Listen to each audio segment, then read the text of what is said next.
Tema – meduolinės tešlos gaminių gamyba.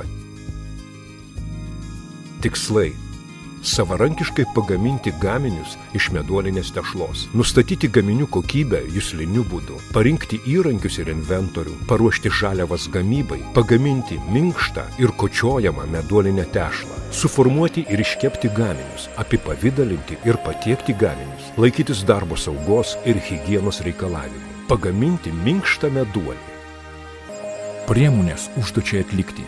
Sietai, formelės, peiliai, dubenėliai, kepimo formos ir skardos, šepetėliai, kočėlai, svarstyklės, mentelės tešlai atkelti, pergamentinis popierius, elektrinis plaktuvas, elektrinė viryklė, kepimo krosnis.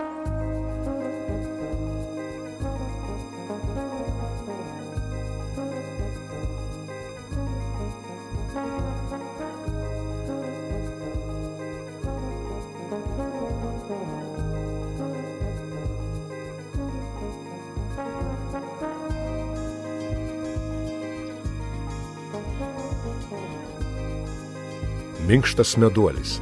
Receptūra. Žaliavų pavadinimas. Žaliavų kiekis 1 kilogramui išeiga gramais.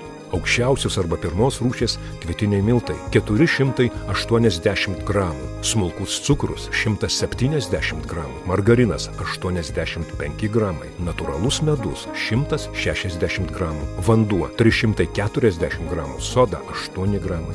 Amonio karbonatas 8 gramai. Druska 0,5 gramo. Prieskonių mišinys meduoliams 2 gramai. Aliejus skardoms tepti 3 gramai. Iš viso žaliavų 1253,5 gramo. Išeiga 1000 gramų.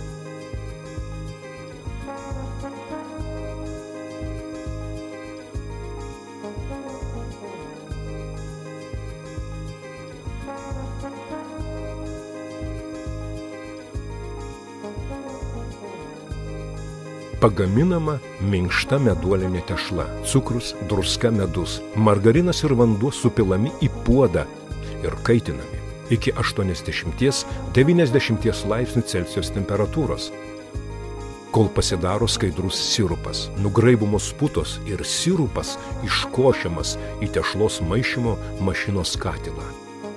Ataušinus iki 65–70 laipsnių Celsijaus temperatūros suberiami miltai ir sumaišomi su karštu sirupu. Užplikytos tešlos temperatūra apie 50 laipsnių Celsijaus, drėgnumas 19–20%.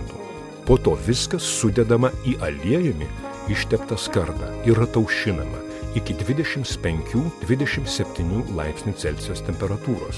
Ataušusi tešla vėl dedama į tešlos maišymo katilą, supilamas degintas cukrus, padžiovinti ir susmulkinti prieskoniai, purintojai ir maišoma 20–30 minučių. Paruošta tešla sudedama į aliejumi išteptas skardas 2–2,5 cm storio sluoksnių. Vandeniu sudrėkinta ranka išlyginamas paviršius ir kepama 180–200 laipsnių Celsijaus temperatūroje 45–60 minučių.